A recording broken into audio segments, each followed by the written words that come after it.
there seems to be, even now, a lot of myths about what are proper lubrications to use with and without condoms. So, what are your suggestions on that? Well, the oil-based, if it ever has any type of oil in the ingredients, you know that it's not going to be condom compatible. Even if it says it's condom compatible, I would say why take the chance? Because we know that oil and latex doesn't go. Even if it's some beautiful smelling fragrant oil that's in small quantities, I wouldn't even go there. There's water-based, there's water-soluble, and there's also actually something that's really great that Wet just came out with this year, which is these Synergy lubrications, which are hybrids of silicone and the water-based. Because a lot of people who use water-based will say that, well, it's great, but then it runs out kind of quickly, and we have to either use water or spit or maybe reapply, and that sometimes takes away from the mood.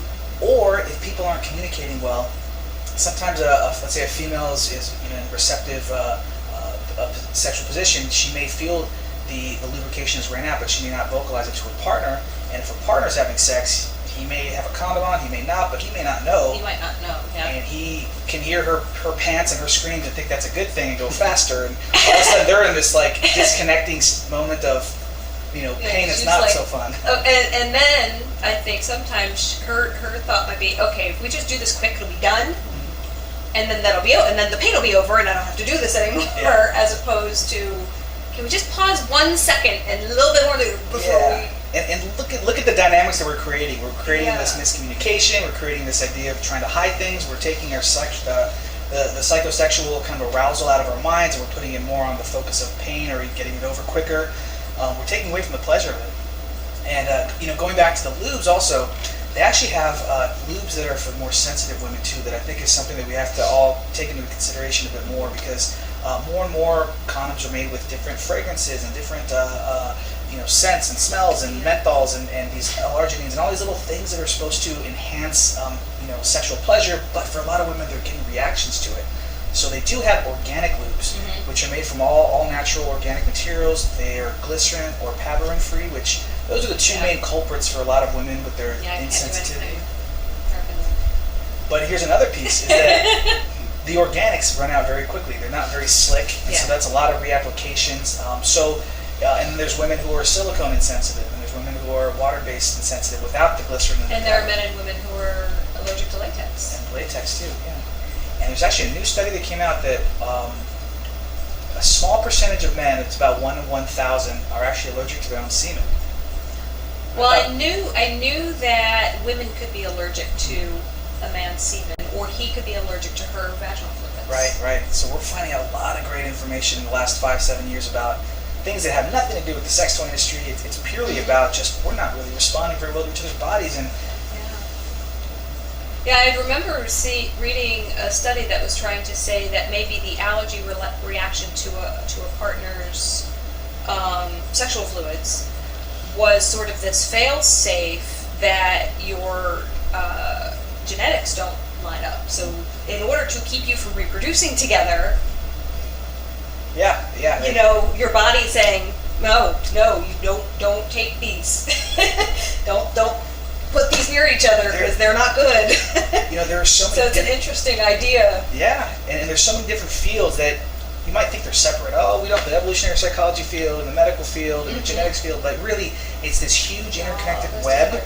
And there's going to be something as simplistic as pheromones that might be the connector that might link, based on the insensitivity or the incompatibility of certain, fluids in the body. We don't even know where it's going to go, but we just know that the direction is going to be very unique, and it's going to be in a lot of different arenas. Yeah. Something we could do real quick. If you want to do a quick demo of, I can blow up a condom really big, get a little oil base, and you rub it, and within 30 seconds you'll find it exploding. That would be fun. Oil-based lube all over our living room? And it pops? Maybe. A little bit. Isn't it somewhere closer to the table? I've had it pop before, and it went smack right screwed in right here, and it just stuck because she put way too much lube. That's great. But maybe next time. For the outdoor broadcast. You know what I'll do is Tunits is I'll get 4 and I'll say, what kind of lover are you? And they'll say, do you like it fast or slow, romantic or hard porn style? And they'll say, well, the guys will say, I like it porn style. So you're in the fast, okay? And then the woman will say, I like it slow and romantic. So you're over here on the slow. So I have one slow and one fast that are doing oil-based, Mhm. one slow, one fast that are doing water-based. And I have the slow one going like this, the condom that's blowing up. And then I'll have the other one just kind of getting like the real frictionless, kind of faster style sex. And you'll find that those two oil-based would pop within 30 seconds. I mean, the fast one within 10 seconds, the other one within 30 to 45, and the other two are just rubbing along. And I tell them to keep rubbing, and they're rubbing for like 8, 10, 12 minutes until they finally say, do I still have to rub this? But You mean you're not going to have sex for 10 minutes? But It's actually a really long time for that to be happening, to be honest. but Thank you. It is, actually. it's a nice, powerful little example to show them the oil. Absolutely, absolutely. Well, I want to thank you very much. I really appreciate it. Thank you for having me. I Talking to us. appreciate it. I had a great time. Good. I hope Hopefully people learned a come back couple. sometime, and Sure, we can talk about. especially if we can get Simone in here, because I'm sure she'll have a ton of questions. Oh my God, yeah. You got it. We can talk about. I mean, there's a lot of things we could talk Absolutely. about. So. Yeah, we barely covered like maybe 2 of the 8 topics we discussed on the phone the other day, We but barely scratched prostates and Barely foreskin. snipped the Barely. surface. So to speak. barely. Just a barely. snippet. Well, thank you very much. I really appreciate You're welcome. it. Thank you for having me on. I hope everybody has a great evening, and thank you for watching the show. Yeah, we'll be back July 26th with something. See you later.